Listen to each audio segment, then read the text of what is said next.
네. 오늘은 사회조직과 관련된 파트입니다. 일단 지난 시간에 배운 내용을 한번 복습을 해보겠습니다.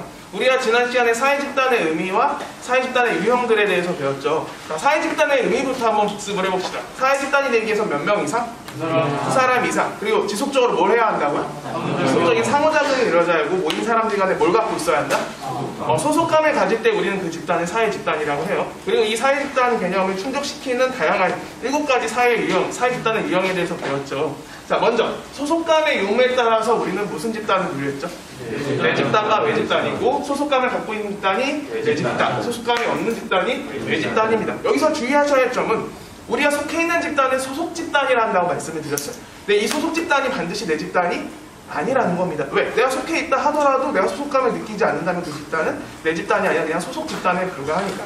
예를 들어서 저희 반 민창이가 2학년 4반 소속이긴 하지만 나는 이 집단, 우리 2학년 4반에 대해서 소속감을 느끼지 않는다면 민창이한테 2학년 4반 소속 집단에 불과할 뿐이고 내 집단이 아닌 겁니다. 이런 것. 그래서 내 집단의 유무, 내 집단과 외 집단은 소속감의 유무를 구분한다는 거 기억을 해두시고요. 그 다음에 이 내 집단의 범위는 상황에 따라서 어떨 수 있었어요? 달라질 수 있었어요. 그래서 학교 대항과 반대항을 여러분 생각을 하시면 된다고 말씀을 드렸네요. 기억을 해주시고요. 자, 그 다음에 개인이 자신의 신념, 태도, 가치 등을 규정하고 행동의 지침으로 삼기 위해 사용하는 집단을 준거 집단이라 한다고 말씀을 드렸죠. 이 준거 집단은 쉽게 말하면 롤모델 생각하시면 된다고 했습니다. 여러분의 생각과 행동의 판단의 기준을 제공해주는 모든 집단을 다 준거 집단이라고 지칭한다는 거 기억을 해두시고요. 그 다음에 이거는 이제 구성원의 결합 의지라고 하는 부분 기준에 따라서 사회 집단은 2가지로 구분했어요. 뭐랑 뭐였죠? 공동사회와 이익사회입니다. 공동사회는 구성원의 의지와 무관하게 선천적으로 소속된 집단으로 본질적 의지에 따라서 결합 자체가 목적인 집단을 말한다고 했습니다. 대표적인 사례가 뭐랑 뭐가 있었죠? 가족이랑 또래 집단이 있었어요. 그 다음에 이익사회는 구성원의 의지에 의해서 선택된 집단이고요. 선택적 의지에 따라서 어떤 목적을 가지고 만난 집단을 말합니다. 대표적인 사례가 여러분이 다니고 계신 학교도 되고 회사도 된다고 말씀을 드렸는데, 이 공동사회와 이익사회를 구분하는 부분 기준은 구성원의 결합 의지라는 걸 기억을 다시 한번 해주시고요.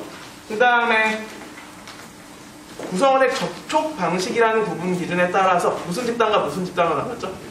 1차 집단과 2차 집단입니다. 1차 집단은 대면적 접촉과 친밀감을 바탕으로 전인격적 인간관계가 이루어지는 집단입니다. 친밀한 인간관계가 형성되는 그 특징이 있는 거고요.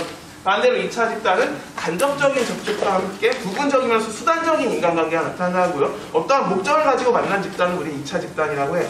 1차 집단의 대표적인 사례는 가족과 또래 집단이 대표적이었고요. 2차 집단은 정당도 있었고 회사도 있었고 학교도 될 수 있겠네요. 그래서 사례가 겹치다 보니까 여러분들 헷갈릴 수 있는데, 그래서 사례로 외우지 마시고 여러분 그 구분 기준에 따라서 여러분 다양한 사회 집단을 다 하나하나 그 사례에 맞게끔, 그 지문에 맞게끔 구분하는 능력을 꼭 키우셔야 한다고 제가 말씀을 드렸죠. 이 구분 기준 꼭 잊지 마시고요. 자, 여기까지가 이제 오늘 시간에 이제 배우는 데까지가 시험 범위가 되는데, 요거는 이제 우리나라에 내노라 하는 되게 굴지의 기업들을 로고를 제가 갖고 왔습니다. 그러니까 대표 회사들을 들 수 있겠죠. 여러분들 이 기업들 중에 어디 들어가고 싶어요? 나중에 만약 들어가신다면? 삼성 하니까 끄덕이시네요. 사실 여기 있는 기업들은 어디든 물러만 주면 아이고 감사합니다 하면서 들어갈 기업들이긴 하죠. 내노라는 굴지의 대기업입니다. 이 다양한 회사들이 오늘 배울 첫 번째 개념인 사회조직에 해당해요. 그래서 오늘 수업을 이렇게 열었고요. 자, 그럼 오늘의 학습 목표를 한번 보죠. 컴퓨터가 좀 느리네 오늘. 다양한 사회조직의 유형을 여러분들 비교해서 설명할 수 있으셔야 하고요. 그 다음에 관료제라는 것까지가 이제 우리 수능에서 나오게 되는데, 요것까지 여러분들이 특징과 그에 따른 장단점을 알고 계셔야겠습니다. 자, 그러면 일단 학습지를 채우고 설명을 드려볼게요. 자, 학습지 동글뱅이 1번을 보면요, 이 가로 안에 들어갈 개념은 사회 조직이고요. 이 사회 조직은 다른 말로 공식 조직이라고도 표현을 합니다. 같은 말이니까 써주시고, 오히려 공식 조직이 더 많이 나오거든요. 그래서 공식 조직으로 기억을 해주시는 게 더 나을 것 같기도 해요. 어쨌든 이 공식 조직은, 자, 밑줄을 쳐볼게요. 뚜렷한 목표를 중심으로 밑줄, 구성원의 지위와 역할이 명백하게 구별해 밑줄, 그리고 체계화된 집단 밑줄. 그러면서 이들의 인간관계는 형식적이고 사무적인 형식적이고 사무적인 인간관계가 형성이 된답니다. 제가 사회조직이라고 적었고 형식적, 그 다음에 사무적이라고 적었어요. 이 사회조직, 다른 말로 이 공식조직은 어떤 뚜렷한 목표를 중심으로 구성 안에 지위와 역할이 명백하게 구별되고 체계화된 집단이면서 어떤 이런 형식적이면서 사무적인 인간관계가 나타나는 집단을 이제 공식조직, 사회조직이라고 하죠. 대표적으로 뭐를 들 수 있다고요? 자, 방금 전에 수업 시작하면서 보여드렸던 다양한 회사들이 대표적인 공식조직이에요. 회사 말고도 나올 수 있는 사례는 학교가 있고요. 그 다음에 정당도 있고 공무원 집단도 있습니다. 이런 것들이 이제 대표적인 공식조직이라고 하는데, 공식제적 조직 개념 자체가 어렵진 않은데 이 공식조직 안에서 파생되는 개념이 있어요. 그걸 뭐라고 하냐? 그거를 이제 두 번째인 비공식조직이라고 하거든요. 자, 동글뱅이 1번을 보세요. 비공식조직은 어디 안에 존재한대요? 공식조직 내 핵심이에요. 밑줄. 공식조직 내에서 존재하면서요, 구성원들이 서로 상호작용하는 데 형성된 것으로 친밀한 인간관계를 바탕으로 합니다. 공식조직은 쉽게 말하면 회사예요. 회사. 회사에서 일을 하다 보면 회사원들이 스트레스를 받을까요? 안 받을까요? 당연히 스트레스를 받게 되겠죠. 그럼 이 스트레스를 풀 수 있는 뭔가 사모임이 필요할 거 아니에요. 그 스트레스를 풀기 위해서 이렇게 만들어진 회사 내 사모임이 쉽게 말하면 비공식조직이 되는 거예요. 그래서 대표적인 사례가 이제 이런 것들이 있는데, 이거는 이제 무슨 동호회 같아요? 볼링 동호회입니다. 볼링 좋아하시나요? 저도 볼링 꽤 좋아하는데, 이 볼링 동호회나, 그 다음에 요거는 야구 동호회고요. 이거 외에도 뭐 많죠. 축구 동호회가 될 수도 있고, 농구 동호회가 될 수도 있고, 뭐 맛있는 거 좋아하는 사람은 이제 맛집 동호회가 될 수도 있고, 영화 좋아하면 영화 동호회가 될 수도 있고, 모든 어떤 종류든 상관없어요. 그 직장 내에서 스트레스를 풀기 위해서 사람들이 모여서 공통의 관심사를 가진 사람들이 자발적으로 이렇게 모여서 이렇게 하나의 사모임을 만들었을 때 그걸 우리는 비공식 조직이라고 합니다. 이 비공식 조직의 핵심은 이들의 인간관계가 어떻다고요? 친밀해져. 그래서 저희 학교로도 치면은 그 남자 선생님도 혹시 농구 모임 하고 있는 거 혹시 알고 계신가요? 그래서 매주 이제 수요일마다 이렇게 공식적으로 모임이 있어요. 그래서 여기 탑동에서 농구할 때도 있고, 학교 운동장에서 농구할 때도 있고, 체육관 빌려서 할 때도 있고, 이렇게 사모임으로 하기도 하고요. 또 선생님들끼리 이렇게 1학년 여자 선생님들 같은 경우는 주말마다 오름을 같이 이렇게 투어를 다니신대요. 관심사가 맞으니까 같이 이렇게 모여가지고 재밌는 취미 활동을 하시는 거겠죠. 근데 이런 게 이제 비공식 조직이 됩니다. 근데 이 비공식 조직은 장점과 단점이 있거든요. 학습지를 보세요. 비공식 조직의 장점을 보니까 구성원들의 만족감과 사기를 높여 과업의 능률을 향상하고 조직의 효율성을 높인대요. 자, 과업의 능률성 향상에다 밑줄을 쳐주시고, 조직의 효율성을 높인다 해서 밑줄을 쳐주세요. 자, 공식 조직에서 일을 하다 보면 스트레스를 받는단 말이에요. 이 스트레스를 풀 수 있는 모임이 바로 비공식 조직입니다. 자, 스트레스를 풀게 되면 다시 어떻게 할 수 있게 돼요? 다시 일에 집중을 할 수 있게 되겠죠. 그래서 이 가업의 능률성, 그리고 업무의 효율성이 높아진다는 장점으로 이어지게 되는 거고요. 근데 이제 단점을 보니까 공식 조직의 업무 달성을 방해할 수 있대요. 밑줄. 선생님들이 하라는 수업 준비는 안 하고, 하라는 일은 안 하고, 맨날 오름만 다니고, 선생님 맨날 연구만 하는 거예요. 수업 준비를 안 해요. 그럼 수업을 제대로 할 수 있을까요? 당연히 할 수 없겠죠. 그래서 이 비공식 조직은 사람들의 스트레스를 풀 수 있는 장점이 있지만, 오히려 이 비공식 조직의 활동에만 지나치게 이렇게 매몰될 경우에는 오히려 공식 조직의 업무 달성에 방해가 된다는 그런 단점이 있습니다. 이 내용을 기억을 해두시면 되겠고요. 자, 그 다음에 이제 우리가 알아야 할 개념이 자발적 결사체입니다. 자발적 결사체, 동글뱅이 1번에 보면요. 자, 일단 여기에 밑줄을 쳐볼게요. 구성원들이 공동의 관심사나 이해관계를 기반, 밑줄. 공동의 관심사나 이해관계를 기반으로 자발적 의사에 따라 형성된 조직이고요. 가입과 탈퇴가 자유롭대요. 밑줄. 가입과 탈퇴가 자유롭고, 그 다음에 우리가 지난 시간에 배웠던 1차 집단과 2차 집단, 1차 집단과 2차 집단의 성격이 공존한다는 특징이 있답니다. 자, 공동의 관심사나 이해관계를 기반으로 여기다 밑줄을 쳐주시고, 그 다음에 첫 번째 가로는 자발적 의사라고 적었고요. 그 다음에 가입과 탈퇴가 자유롭다 해서 밑줄을 쳐주시고, 그 다음에 1차 집단과 2차 집단의 성격이 공존한다고 적었습니다. 다 적으셨죠? 그럼 민찬아 잠깐만 한번 끊었다가 다시 갈게요. 네, 그러면 이어서 설명을 해보겠습니다. 이 자발적 결사체는요, 어떤 개념이냐면 이제 현대 사회에 접어들면서 새롭게 등장한 사회 집단들이 있어요. 그 새롭게 등장한 사회 집단들을 설명하기에 나타난 새로운 개념이라고 보시면 되고, 이 자발적 결사체는 총 3종류가 있거든요. 교과서에 있는 걸 제가 학습지에 넣어놓지 않았는데 필기로 한번 정리를 해드려볼게요. 학습지엔 여러분이 빈칸에다 추가로 필기를 하시면 될 것 같아요. 이 자발적 결사체는 크게 3가지 유형이 있습니다. 첫 번째로 친목 집단이 있고요. 그 다음에 두 번째로 이익 집단이 있고요. 세 번째로 시민단체가 있습니다.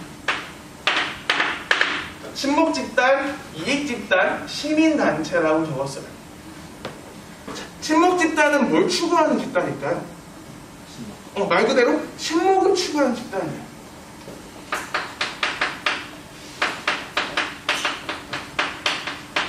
그 다음에 이익 집단은 뭘 추구하는 집단일까요? 당연히 이익을 추구하겠죠. 근데 이 이익이 공익일까요? 사익일까요? 구성원들의 사익을 추구합니다. 사익. 느낌이 오시죠? 시민단체는 뭘 추구하겠어요? 공익을 추구합니다. 공공의 이익을 추구하는 단체예요.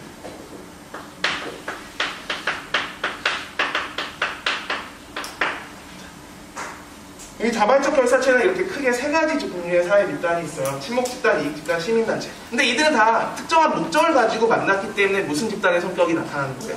우리가 지난 시간에 배웠던 2차 집단의 성격이 나타납니다. 그리고 이 자발적 결사체의 핵심은 구성원들이 공동의 관심사를 기반으로 자발적으로 모여서 형성된 집단이에요. 그럼 같은 관심사를 가진 사람들이 자발적으로 모였으니까 이들의 관계는 친해질까요? 안 친해질까요? 자연스럽게 친해질 수밖에 없겠죠. 그러니까 무슨 집단의 성격도 나타나는 거예요? 1차 집단의 성격도 나타납니다. 그래서 1차 집단과 2차 집단의 성격이 공존한다는 대표 특징이 있는 거고요. 그 다음에 이 집단은요, 자기가 관심이 있으면 얼마든지 들어갔다가 관심이 없으면 얼마든지 나올 수 있어요. 그러니까 뭐랑 뭐가 자유롭다고요?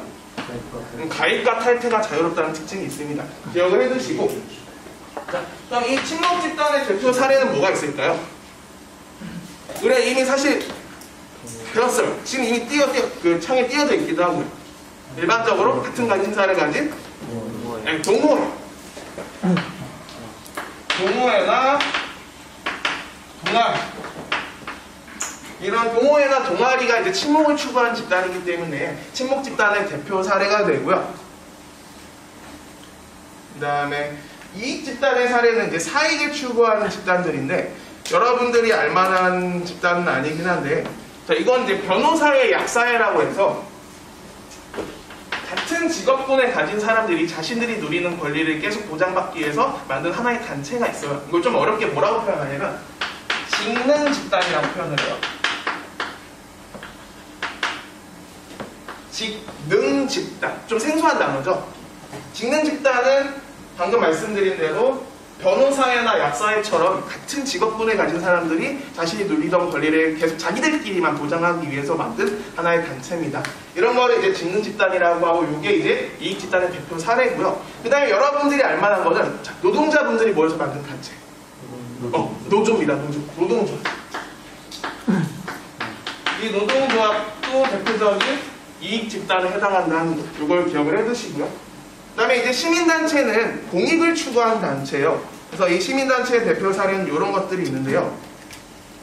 요거는 이제 냉방기. 지금 우리가 또 여름철인데 냉방이 너무 세잖아요. 그래서 이 에어컨을 좀 적당하게 틀자면서 운동을 하는 캠페인 단체입니다. 그러니까 바꿔 말하면 이제 환경단체라고 볼 수 있겠죠. 이런 것들이 대표적인 이제 시민단체의 사례고, 이건 이제 야생동물 보호협회에서 이제 야산에 설치되어 있는 덫을 해체하는 작업을 찍은 사진이에요. 자, 이들은 이제 야생동물을 보호하는 운동을 하는 거죠. 그래서 어떠한 뭐 시민단체나 환경단체나 보호단체가 대표적인 공익을 추구하는 단체이기 때문에 이들이 시민단체의 사례가 돼요. 사례를 적어드릴게요. 무슨 환경단체, 그 다음에 무슨 보호단체입니다.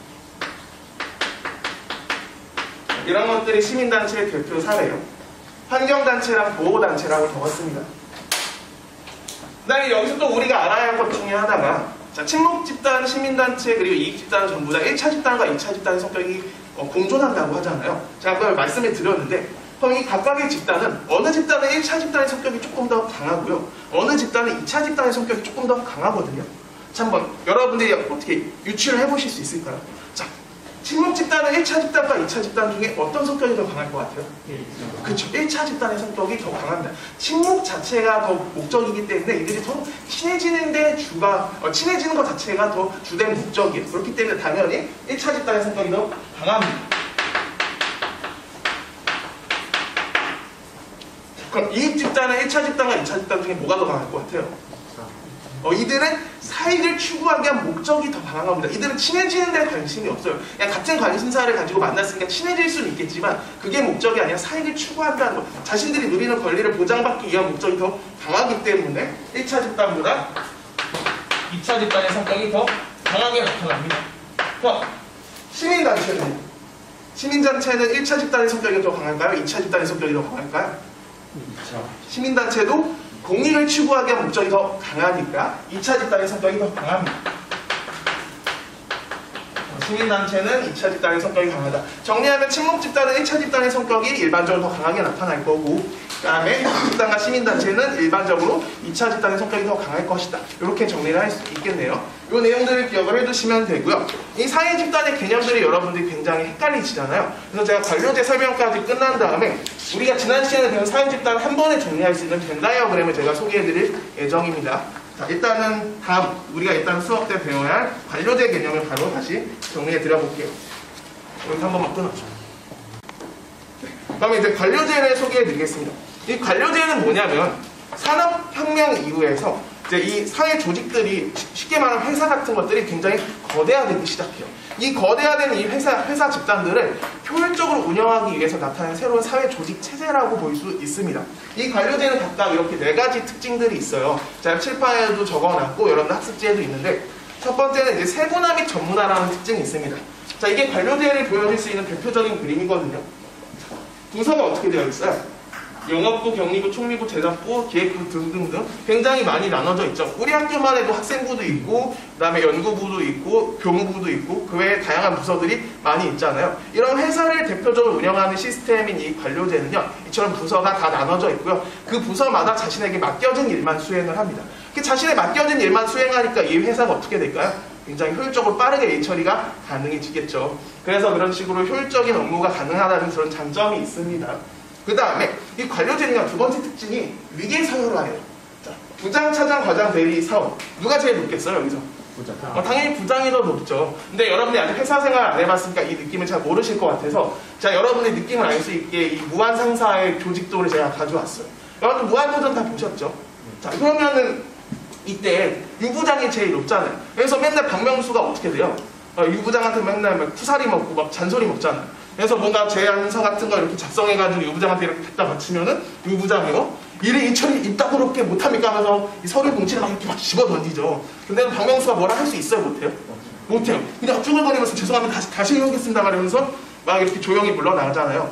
그건 이 관료제 시스템에서는 이들의 관계가 어떻게 되어 있기 때문이에요? 위계가 서열화되어 있기 때문입니다. 더 높은 직급이 있고 더 낮은 직급이 있기 때문에 어쩔 수 없이 이들의 이렇게 상하관계가 뚜렷하게 분명히 드러난다는 특징이 있습니다. 그 다음에 세 번째, 성문화된 규약과 절차가 있어요. 자, 성문화는 혹시 무슨 말인지 아시나요? 성문화. 성문화는 다른 말로 문서화라고 해요. 좀 말이 어렵죠. 성문화라는 단어는 아마 여러분들이 처음 들어보셨을 확률이 높은데 다른 말로 문서화입니다. 그럼 이 회사를 운영하기 위한 규칙이 어떻게 되어 있다는 거예요? 문서로 이렇게 다 마련이 되어 있다는 겁니다. 그래서 이 규칙과 절차대로 정해진 규칙대로 이 회사가 잘 굴러간다는 그런 특징을 말하고 있는 거고요. 그 다음 네 번째, 연공서열주의래요. 연공서열주의가 뭘까요? 일반적으로 이제 공무원들한테서 많이 나타나는 건데요. 연공서열주의는 뭐냐면, 자, 근무한 연도가 계속 쌓이잖아요. 그러니까 1년, 2년, 3년 이런 식으로 근무 연도가 쌓이면 자동적으로 뭐가 보장이 되는 거예요? 임금의 상승도 보장되고 또 더 높은 직급으로 올라갈 수 있는 어떤 거? 승진도 보장이 되는 겁니다. 그래서 연차에 따라서 자동적으로 임금의 상승과 승진이 보장되는 시스템을 연공서열주의라고 해요. 이게 이 네 가지가 우리 관료제의 대표 특징인데 이러한 특징들로 인해서 이 회사가 효율적으로 운영되긴 하지만 다양한 단점들이 나타나기 시작했어요. 그 단점들을 우리 수능에서 묻습니다. 자, 어떤 게 있냐면 세분화 및 정문화로 인해 나타나는 단점은 바로 인간 소외 현상이라는 겁니다. 인간 소외 현상.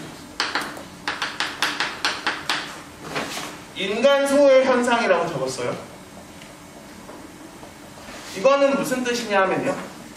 업무가 세분화 및 전문화되어 있다는 말은 다른 말로 말하면 내가 다른 일을 하고 싶어도 다른 일을 할 수 있다는 거예요? 없다는 거예요?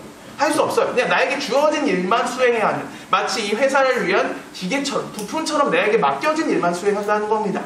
그래서 우리 사람들이 이 회사를 위한 부품과 도구로 전락해버리는데 그러한 현상에 지칭하는 게 바로 인간 소외 현상이에요. 회사를 위한 부품과 도구로 전락해버리는 현상. 그거 이제 인간 소외 현상이라는 걸 기억을 해두시고요. 그 다음에 두 번째. 위계 서열화로 인해 경영이 민주적일까요? 비민주적일까요? 당연히 비민주적이겠죠. 그래서 비민주적 경영의 문제점이 나타나요. 비민주적 경영의 문제점. 그래서 이제 제 나이가 이제 30대 초반, 중반 이 정도니까 제 친구들이 다 이제 회사에 가면은 여기는 대리 정도의 직급이에요. 아직 과장단 친구들은 없습니다. 한창 일을 열심히 하는 직급이에요. 그래서 뭔가 아이디어를 막 창출해가지고 막 짜내가지고 어렵게 귀한서를 내요. 그럼 위에 있는 과장이나 부장이 딱 보더니 이거 괜찮은데 하면서 이 아이디어를 채택을 하는데 채택을 해서 위에 올릴 때 누구 이름을 올릴까요? 부장이 자기 이름으로 계속 바꿔서 올리는 거예요. 그러면 이런 부당한 대우를 받았는데 내 친구들 이거에 대해서 부장한테 따질 수 있을까요? 없을까요? 없어요. 왜? 이 관료제 시스템은 어떠니까? 위계가 서열화되어 있으니까. 위에서 아무리 부당한 대우를 받아도 따질 수 없는 이런 불평등한 일들이 막 만연하단 말이죠. 이게 비민주적 경영의 문제점을 대표적으로 보여주는, 단적으로 보여주는 사례고요. 그 다음에 세 번째. 성문화된 규약과 절차로 인해서 나타날 수 있는 문제점이 꽤 많은데 일단 첫 번째 문제점은 뭐냐면 목적 전치 현상. 목적 전치 현상이 나타난다고 표현을 하고요. 목적 전치 현상. 그 다음에 시간의 비용과 낭비의 밑줄을 쳐주세요. 그 다음에 개인의 창의성과 자율성. 창의성과 자율성이 떨어지는 문제가 있고요. 이로 인해서 업무의 효율성을 떨어뜨리는, 거기도 밑줄. 자, 목적 전치 현상, 창의성과 자율성이라고 적었습니다. 자, 그럼 설명을 해볼게요. 목적 전치 현상은 뭐냐면요. 지나치게 규칙과 절차를 강조한 나머지 본래의 목적을 달성하는 데 방해가 되는 현상을 목적 전치 현상이라고 합니다. 대표적인 이 목적 전치 현상의 사례는 병원 응급실 사례가 있어요. 자, 병원의 진짜 목적은 뭐 하는 걸까요? 아픈 사람을 치료하는 거예요. 근데 응급 환자가 왔는데 바로 당장 응급 환자를 치료해 주는 게 아니라 뭐부터 하고 오라고 하죠? 가가지고 일단 접수부터 하고 오라고 하잖아요. 이런 접수부터 하는 이러한 규칙들이 평소에 병원을 효율적으로 운영하는 데 분명히 도움이 되겠지만 정작 진짜 응급 환자가 왔을 때는 아픈 사람을 치료하는 본래 목적을 달성하는 데 어떻게 되고 있어요? 오히려 방해가 되고 있죠. 이처럼 지나치게 규칙과 절차를 강조한 나머지 본래의 목적을 달성하는 데 방해가 되는 현상을 목적 전치 현상이라고 표현을 합니다. 병원 응급실 사례 생각하시면 되고요. 자, 지나치게 규칙과 절차를 강조하니까 내 마음대로 할 수가 있어요? 없어요? 당연히 할 수 없겠죠. 그러니까 뭐가 떨어진다고요? 창의성과 자율성이 떨어지고 그래서 사회 변동에 유연하게 대처하지 못해서 경직성이 높다라는 표현도 쓰게 됩니다. 기억을 해두시고 그러다 보니까 유연하게 대처하지 못하니까 업무의 효율성도 떨어지는 그런 문제가 생길 수 있겠네요. 그 다음에 네 번째, 연금사회주의는 가만히 연차가 쌓이면 자동적으로 임금의 상승과 승진이 보장되는 시스템이었어요. 자, 이로 인해 발생할 수 있는 문제가 뭐냐면 사람들이 무사 안일주의에 빠질 수 있습니다. 무사 안일주의라고 적었어요. 무사 안일주의. 무사 안일주의. 단어만 봐도 좀 느낌이 오죠. 안일하다는 표현을 쓰잖아요. 사람들이 뭔가 새로운 도전을 한다는 거예요? 안 한다는 거예요? 안 한다는 겁니다. 수동적으로 시키는 것만 하는 것에 빠진 그 태도를 무사 안일주의라고 해요. 자, 여러분들이 한번 관료제 시스템인 회사에 들어갔다 한번 가정을 해볼게요. 자, 여러분들이 뭔가 새로운 도전을 하지 않아도 뭐가 보장이 돼요?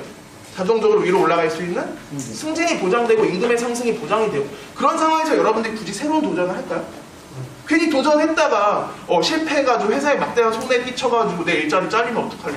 그거 누가 감당할 거예요? 본인이 감당해야 되는데 그런 위험 부담을, 그런 큰 리스크를 굳이 감수할 필요가 없겠죠. 그렇기 때문에 이 관료제 시스템에서는 연공서열주의로 인해서 사람들이 새로운 도전을 하지 않고 수동적으로 자기한테 맡겨진 일만 수행하는 그런 태도에 빠지게 되는데요. 그걸 이제 무사안일주의에 빠진다라고 표현을 하게 됩니다. 어때요? 이해되시나요?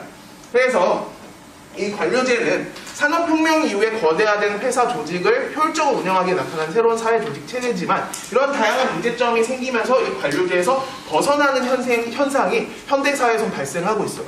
자, 이 관료제에서 벗어나는 현상을 뭐라고 할까요? 그렇죠. 탈관료제라고 합니다. 교과서 71페이지 펴보세요.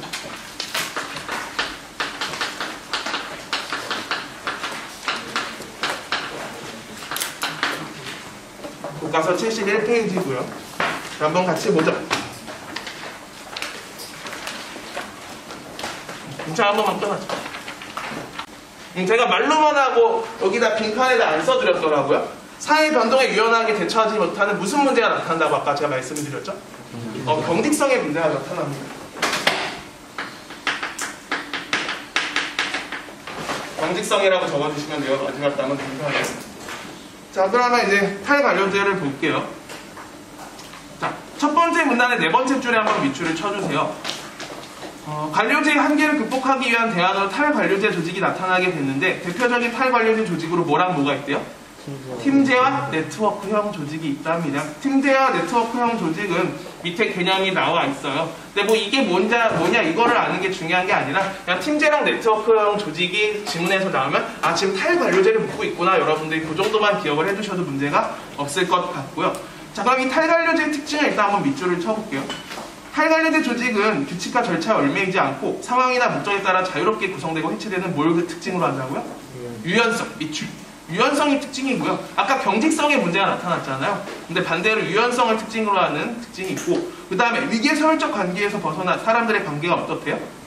수평적 조직 체제랍니다. 밑줄. 구성원의 관계가 평등하다는 거죠. 그 다음에 탈관료제 조직은 구성원 간의 자유로운 의사소통이 가능하기 때문에 개인의 뭘 존중해요? 자율성과 창의성을 존중한대요. 밑줄. 그리고 연공서열주의에서 벗어나 뭘 평가한대요? 능력과 성과를 평가한답니다. 밑줄. 능력제면서 성과제예요. 그러니까 우리가 배운 이 관료제의 특징과 정확하게 반대되는 특징이 있는 거죠. 그래서 이 탈관료제가 나타나는데 이 탈관료제는 그래서 이 사회 변화에 잘 대응할 수 있는 그런 장점이 있지만 반대로 이제 단점도 있어요. 마지막 문단이 단점을 소개하거든요. 책임과 권한이 명확하게 구분되지 않아서 갈등의 소지가 있다. 밑줄. 그리고 조직의 안정성이 떨어져서 구성원들에게 심리적 불안감을 줄 수 있다는 문제가 있습니다. 이 탈관료제는 성과제면서 능력제예요. 바꿔 말하면 성과를 못 낸다면 자신의 자리가 보장이 돼요? 안 돼요? 안 돼요. 자리가 보장이 안 돼요. 그렇기 때문에 심리적 불안감을 줄 수 있는 단점이 있고요. 반대로 관료제는 성과를 내지 않아도 그냥 연차만 쌓이면 계속 승진되니까 이 구성원에게 뭘 줄 수 있는 거예요? 심리적 안정감을 줄 수 있는 겁니다. 그래서 장단점이 서로 크로스되는 측면이 있고요. 이 탈관료제는 특히 이제 창의성과 자율성을 중시하기 때문에 어떤 회사에서 많이 채택을 하느냐? 이런 회사에서 채택을 많이 해요. 이거는 이제 맛있는 파파존스 피자의 광고 사진인데요. 어때요? 어떤 느낌인지 아시겠나요? 혹시 여러분들 중에 광고 회사에 들어가고 싶은 친구들이 있다면 지금은 사실 아파트가 이런 구멍이 없어요. 근데 옛날식 아파트는 문을 보면 이렇게 바깥을 확인할 수 있는, 지금 사실 다 그 뭐라고 해야 되지? 전산식으로 돼 있어가지고 화면을 그냥 집 안에서 볼 수 있게 되어 있잖아요. 근데 옛날 집들은 이런 식으로 구멍을 뚫어놓고 이렇게 안에서 볼 수 있게 되어 있었단 말이죠. 근데 항상 밖을 볼 때마다 뭘 볼 수 있는 거예요? 파파존스 피자를 볼 수 있는 거예요. 그러니까 상대적으로 굉장히 저비용으로 고효율의 광고를 내는 광고라고 생각을 했어요. 그래서 저는 이 아이디어가 되게 좋다고 생각을 했거든요. 별로 동의하지 않으시는 분위기네요. 어쩔 수 없죠. 그 다음에 요건 혹시 무슨 광고인지 아시겠나요? 개사료 광고예요. 개사료 광고인데 이게 실자일까요? 그림일까요? 이거는 그림이에요. 그냥 바닥에 붙여놓은 그림인데 이 그림을 보고도 걔가 지나치지 못할 정도로 너무 맛있다. 자신의 회사의 사료가 이렇게 말씀을 강조한 그런 광고 아이디어였거든요. 그래서 이것도 아이디어가 좋다고 생각을 했고요. 그 다음에 요거는 손목시계 광고인데 자, 우리가 일반적으로 타는 버스나 지하철 같은 거 보면 이렇게 손잡이가 있잖아. 물론 저도 알고 있습니다. 이렇게 손잡이 안 잡죠. 우리 그냥 이렇게 일반적으로 이렇게 그냥 걸어서 잡잖아요. 근데 그렇다 치더라도 우리 일상생활에서 쉽게 볼 수 있는 이러한 이 손잡이를 가지고 이런 아이디어를 내서 자신의 손목시계를 브랜드를 이렇게 홍보했다는 거는 아이디어가 되게 좋다고 생각을 했어요. 이런 번뜩이는 이런 아이디어가 요구되는 아이디어 광고 회사가 일반적으로 탈관리 시스템을 많이 채택을 하고요. 또 어떤 회사에서 탈관리 시스템을 많이 채택할까요?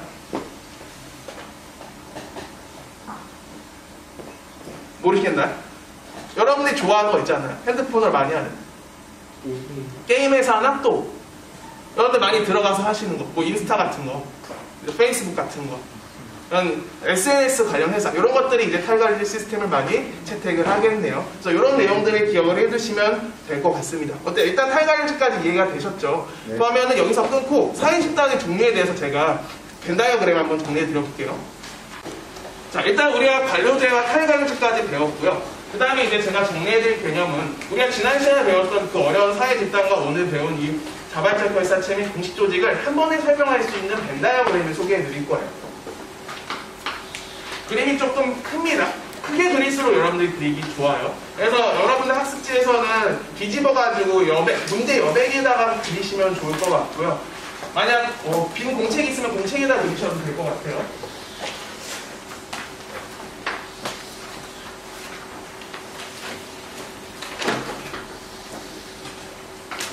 우리가 지금 뭐에 대해서 배우고 있죠? 다양한 사회 집단에 대해서 배우고 있습니다.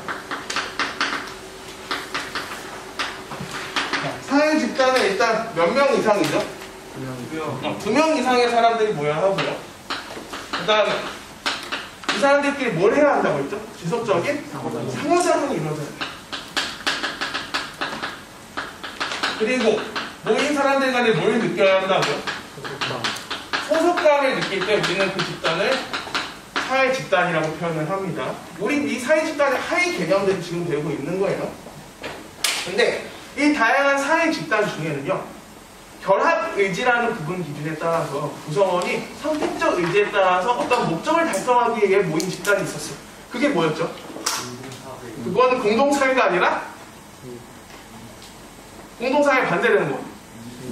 이익사회입니다. 우리가 속해 있는 집단은 거의 대부분이 우리의 의지에 따라서 속하게 되어 있기 때문에 거의 대부분이 이익사회예요. 그럼 바꿔 말하면 이 이익사회 여집합은 공동사회라는 거겠죠. 공동사회는 구성원의 본질적 의지에 따라서 의지와 무관하게 선천적으로 소속된 집단을 말한다고 말씀을 드렸습니다. 자, 공동사회 대표 사례가 뭐라고요? 우리가 의지와 무관하게 태어나자마자 자연스럽게 만나게 된 그분들, 가족이 있고요. 비슷한 연령의 또래 친구들과 어울리게 된 우리를 형성한 또래 집단이 있고요. 그 다음에 우리 수능에서 실제로 나왔던 사례 중에는 집성촌이라고 하는 게 있어요. 집성촌. 이 집성촌은 동서동본의 사람들이 모여서 만든 하나의 친족 마을을 말합니다. 이 친족 마을도 실제 우리 수능 기출 사례예요. 집성촌까지 기억을 해두십시오. 가족 또래 집단 집성촌은 대표적인 우리 수능에서 다뤄지는 공동사회의 사례입니다. 그럼 이거를 제외하고 나머지 집단들은 대부분 다 뭐라는 거예요? 이익사회라는 겁니다. 그래서 이익사회가 상당히 큰 개념이라는 걸 기억을 해두시면 우리가 문제를 풀 때 좀 좋고요. 그 다음에 우리가 오늘 배운 개념 중에 구성원들이 뚜렷한 어떠한 목표를 중심으로 구성원의 지위와 역할이 명백하고 체계화된 집단이 있었어요. 그걸 뭐라고 하죠? 관료제가 아니라 비슷한 건데 구성원의 지위와 역할이 명백하게 구별되고 체계화되어 있으면서 뚜렷한 목표를 중심으로 형식적이면서 사무적인 인간관계가 나타나는 집단이 있었어요. 제일 처음에 배웠잖아요. 그걸 이제 공식 조직이라고 합니다. 다른 말로 이제 사회 조직이라고 하죠. 공식 조직은 이 안에 들어가고요. 그 다음에 우리가 배운 다양한 사회 집단 중에서 구성원이 공동의 관심사를 기반으로 자발적 의사에 따라서 형성이 됐으면서 가입과 탈퇴가 자유롭고 1차 집단과 2차 집단의 성격이 공존하는 집단이 있었어요. 그걸 뭐라 하죠? 그걸 자발적 결사체라고 합니다.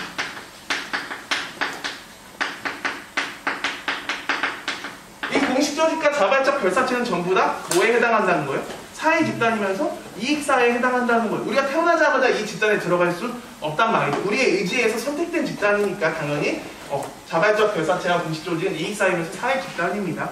자, 그럼 질문. 공식 조직은 다양한 조직들이 있는데 이 중에서 이제 이 공식 조직에만 해당하는 집단이 있을 거고요. 이 공식 조직과 자발적 결사체의 교집단이 있겠죠. 둘의 성격이 같이 나타나는 집단이 있고 그다음에 자발적 결사체의 특징만 나타나는 집단이 있을 거예요. 자, 그럼 제가 질문을 해볼게요. 자발적 결사체에는 뭐랑 뭐가 있다고 했죠? 친목 집단, 이익 집단, 그리고 시민단체가 있었어요. 자, 이 중에서 자발적 결사체의 특징만 나타나는 집단은 뭐가 있을 것 같아요? 자, 바꿔 말하면 공식 조직의 성격은 안 나타나는 집단이 있을 거예요. 맞습니다. 친목 집단은 공식 조직의 성격은 나타나지 않아요. 왜? 뭐가 목적이니까? 친목이 목적이니까 쉽게 말하면 같은 관심사, 같은 취미를 가진 사람들이 모여서 만든 하나의 사조직이란 말이에요. 그러니까 당연히 공식 조직의 성격을 나타낼 수가 없겠죠. 친목 집단은 자발적 결사체로만 분류가 되고요. 자, 그러면 이익 집단과 시민단체는 자발적 결사체면서 무슨 조직의 성격도 띠는 거예요? 공식 조직의 성격도 띈다는 겁니다. 이익 집단과 시민단체는 구성원이 자발적 의사에 따라서 모여 있으면서도 이들의 지위와 역할이 명백하게 구별되고 체계화된 집단이라는 거죠. 이렇게 분류할 수 있고요. 그럼 자발적 결사체는 제가 아까도 말씀드렸듯이 현대 사회에 접어들면서 새롭게 등장한 사회 집단을 설명하기에 나타난 새로운 개념이에요. 그래서 자발적 결사체는 저 세 개만 포함이 된단 말이죠. 그럼 기존에 있었던 사회 집단 중에는 공식 조직의 성격만 띠는 집단도 있을 거란 말이죠. 제가 아까 공식 조직의 대표 사례들로 뭘 소개해드렸어요? 회사가 있었고요. 또 여러분이 다니고 계시는 학교가 있고요. 그 다음에 우리가 지난 시간에도 배웠으면서 같은 정치색을 가진 사람들이 모인 정당이 있고요. 그 다음에 또 다른 사례로 공무원 집단. 이 정도가 있어요.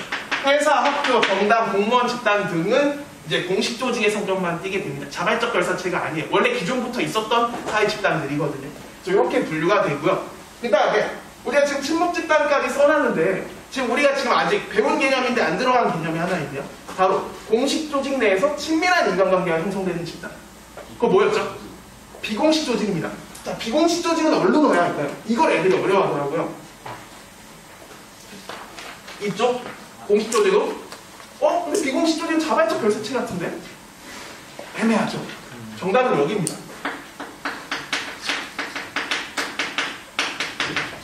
비공식 조직은 일로 넣어주셔야 돼요. 자, 비공식 조직의 대표 사례가 뭐라고 했죠? 회사 안에 동호회입니다. 노조가 아니라 주의하셔야 돼요. 노조는 이익 집단이에요. 사내 동호회가 대표적인 비공식 조직의 사례였고요. 자, 친목 집단의 사례는 뭐였죠? 우리 배웠잖아요, 이미. 일반적인 동호회를 모두 지칭합니다. 일반적인 동호회. 한번 생각을 해보세요. 일반적인 동호회가 더 크겠어요? 회사 내 동호회가 더 크겠어요? 당연히 일반적인 동호회가 더 크겠죠. 그러니까 친목 집단 안에 비공식 조직이 들어갑니다. 근데 더디가 비공식 조직은 여기에 들어가야 할 것 같은데요 라고 말을 살짝 했어요. 그 이유는 비공식 조직이 어디 안에 존재하기 때문이에요. 공식 조직 내에서 존재한다고 말을 했으니까 당연히 왼쪽으로 들어야 될 것 같다는 생각이 들 겁니다. 근데 그거는 여러분들이 개념을 잘못 이해하신 거예요. 자, 벤 다이어그램의 의미를 한번 생각을 해봅시다. 벤 다이어그램에서 만약 비공식 조직이 일로 들어가는 순간 이건 비공식 조직이면서 모두 된다는 거예요? 공식 조직도 된다는 거잖아요. 근데 아예 개념 명칭 자체가 공식 조직이 아니라 비공식 조직. 공식 조직이 아니라는 명칭이 붙었는데 일로 들어갈 수 없겠죠. 그럼 왜 이 비공식 조직은 공식 조직 내에서 존재하는 걸까요? 그건 어디 상의 위치를 말하는 거예요?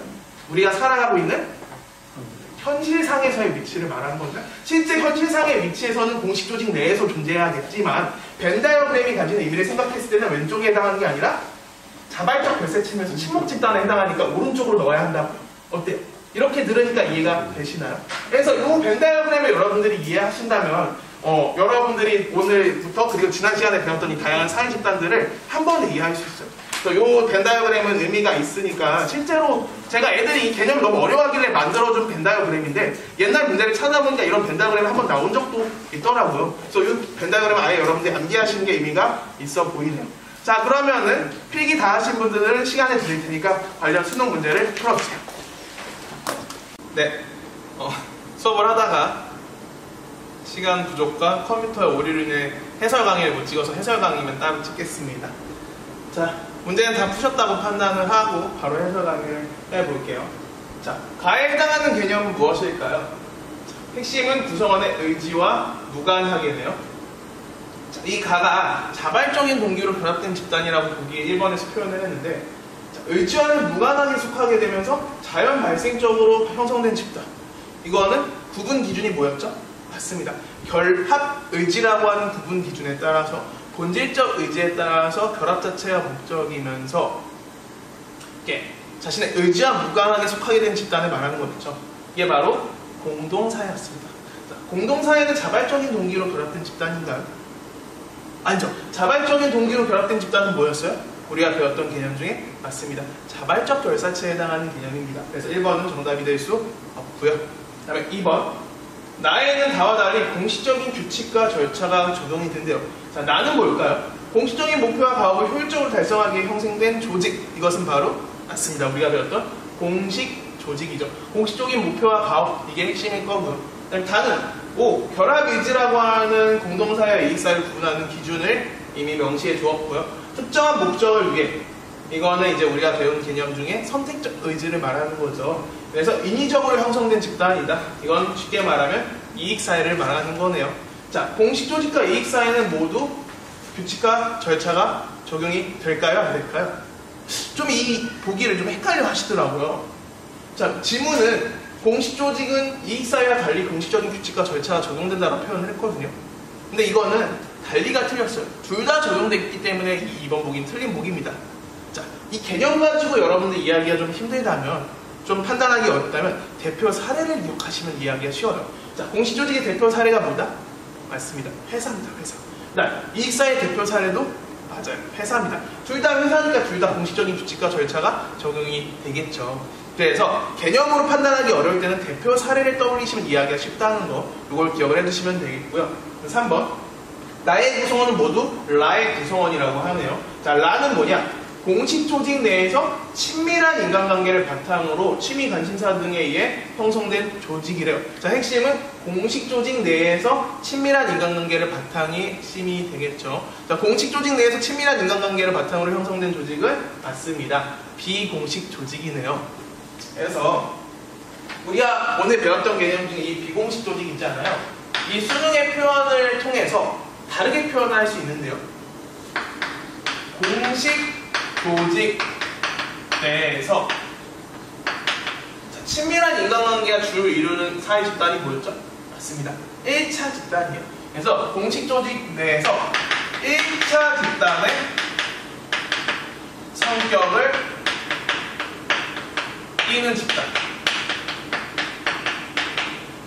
공식 조직 내에서 1차 집단의 성격을 띠는 집단이라고 바꿔 표현을 할 수 있을 것 같네요. 이 바꿔 표현하는 것도 기억을 해주시고요. 자, 그럼 다시 보기로 돌아와서 공식 조직의 구성원은 모두 비공식 조직의 구성원일까요? 아닌 것 같죠? 어떻게 해야 될까요? 맞습니다. 이 둘을 서로 바꿔줘야 해요. 자, 사내 동호회 사람들이 모두 회사원이죠. 모든 회사원이 사내 동호회에 들어가진 않는 겁니다. 그래서 이 둘, 나와 나를 바꿔주면서 한 번은 맞는 보기가 된다는 거 기억을 해두시고요. 자, 4번. 비공식 조직은 공동사회와 달리 전인격적 인간관계를 중시한대요. 전인격적 인간관계를 통해서 친밀한 인간관계가 형성이 되죠. 이건 공동사회와 비공식 조직 모두 맞습니다. 공통적인 사례가 되겠네요. 그래서 4번은 달리가 틀렸고요. 자, 마지막 5번.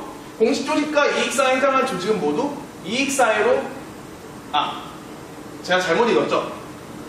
공식 조직과 비공식 조직에 해당하는 조직은 모두 이익사회로 볼 수 있대요. 어때요? 자, 공식 조직, 쉽게 말하면 회사고요. 비공식 조직은 사내 동호회를 말합니다. 쉽게 말하면. 자, 우리가 태어나자마자 회사나 사내 동호회에 들어갈 수 있어요? 아니죠. 회사나 사내 동호회는 모두 내 의지에 의해서 선택해서 들어간 집단이잖아요. 그래서 대부분이 이익사회입니다. 그래서 정답은 5번이 되는 문제고요. 그래서 제가 아까 벤 다이어그램으로도 소개를 해드렸죠. 우리가 속해 있는 집단 중에 가족이나 또래 집단, 그다음에 집성촌 정도가 공동사회고, 바꿔 말하면 그 세 가지를 제외하고 거의 대부분의 사회 집단들은 거의 다 이익사회에 해당한다는 거. 이것까지 기억을 해두시면 되겠네요. 자, 그 다음에 이건 이제 관료제와 관련된 수능 기출 문제인데요. 자, 가는 뭘까요? 찾으셨나요? 가는 관료제입니다. 부장급 이상 임원만 100명이래요. 그 다음에 직위에 따라서 권한과 책임이 다르답니다. 위계 서열화되어 있다는 특징을 소개하고 있고요. 그 다음에 업무 절차는 회사가 정한 규정을 따라야 돼요. 성문화된 규약과 절차를 녹여놨고요. 그 다음에 승진과 보수는 경력과 직급에 따라 결정된다. 즉 연공 서열주의를 설명했으니까 다는 관료제가 되겠습니다. 그 다음에 2번이 아니라 나는 당연히 그럼 자연스럽게 탈관료제가 되겠죠. 그래서 여기 보면 팀을 구성하여 운영한다. 팀제, 대표적인 탈관료제의 사례였죠. 네트워크 조직과 함께. 팀제를 통해서도 탈관료제를 찾을 수 있고요. 그 다음에 구성원의 관계는 수평적이다. 그리고 세부적이면서 이 내용도 자체적으로 결정할 수 있다. 수평적인 관계와 자율성을 강조했으니까 또 탈관료제라는 걸 쉽게 알 수 있고, 또 승진과 보수는 능력과 업적이다. 능력자와 성과제라고 말을 했으니까 또 탈관료제인 걸 알 수 있네요. 자, 그럼 보기를 봅시다. 관료제는 무사안위주의로 인한 비효율성이 나타날 가능성이 크다는 비판을 받는데요. 어때요? 그쵸? 사람들이 수동적으로 자기에게 주어진 일만 수행하고 새로운 도전을 하지 않는다고 했죠. 이거는 연공서열주의로 인해 나타나는 문제였습니다. 그래서 1번은 맞는 표현이고요. 2번, 탈관료제는 외부 환경 변화에 유연하게 대처하기가 용이하대. 쉽다는 거죠. 그쵸? 관료제가 성문화된 규약과 절차로 인해서 유연성이 떨어지고 경직성의 문제가 나타났다 보니까 탈관료제가 나타나면서 유연성을 특징으로 하는 그런 새로운 사회 조직 체제가 나타나게 된 거죠. 2번 맞는 보기고요. 3번, 관료제에서는 탈관료제와 달리 공시적인 통제 방식으로 갈등을 해결한대요. 혹시 정답을 3번으로 고른 친구들이 좀 있을까요? 3번을 맞다고 생각을 하셨나요? 혹시? 3번은 그냥 넘어가고 4번의 답을 고르셨나요? 정답은 3번입니다. 3번. 달리가 틀렸어요. 둘 다 공시적인 통제 방식으로 갈등을 해소합니다. 자, 아까 제가 수업을 했던 내용을 여러분들이 되돌려 보신다면, 되짚어 보신다면, 떠올려 보신다면, 자, 관료제의 대표 사례는 결국엔 쉽게 말하면 회사를 운영하기 위한 사회조직 체제가 되는 거고요. 탈관료제도 결국에는 회사를 운영하기 위한 사회조직 체제인데 회사의 종류가 다른 거죠. 관료제는 일반적인 큰 회사라면 탈관료제는 뭐 디자인 회사나 광고 회사나 뭐 아이디어 회사 같은 벤처 회사들, SNS 회사들 등이 있겠죠. 이런 다양한 회사를 운영하기 위해서는 당연히 뭐가 필요한 거예요? 공식적인 통제 방식이 필요하겠죠. 그래서 둘 다 공식적인 통제 방식으로 갈등을 해결하기 때문에 정답은 3번인 겁니다. 달리가 틀렸어요. 이해되시나요? 그럼 여러분들 대부분 틀린 친구들은 4번으로 정답을 골랐을 거예요. 상향 의사결정과 수평적 의사결정이 더 중시된다. 수평적 의사소통이 탈관료제에서 더 중시되는 건 맞는 말이죠. 근데 상향식 의사결정은 아마 여러분들은 위에서 아래로 시키는 거라고 생각을 하셨을 거예요. 근데 그거는 하향식이라고 표현을 합니다. 상향식 의사결정은 아래에서 위로 의견을 제시하는 걸 말해요. 그렇기 때문에 4번은 맞는 표현이 되는 거죠. 하향식과 상향식 잘 구분해 주세요. 네, 마지막. 탈관료제에서는 관료제에 비해 업무 결정권이 분산이 되고요. 구성원의 창의성이 발휘가 되기가 더 용이하겠죠. 네. 어때요? 이거는 탈관료의 대표 특징이었죠. 아까 우리가 확인했던. 그래서 정답은 3번이 되는 어렵지 않은 문제였어요. 이 관료제 파트는 우리 수능에서 나온 지 조금 됐지만 그래도 중요한 주제이기 때문에 절대 소홀히 다뤄서는 안 되는 주제입니다. 그래서 여러분들이 꼭 반드시 이 개념을 숙지하시길 부탁드리겠습니다. 오늘 수업은 여기까지 할게요. 다음 시간에 만나요. 안녕.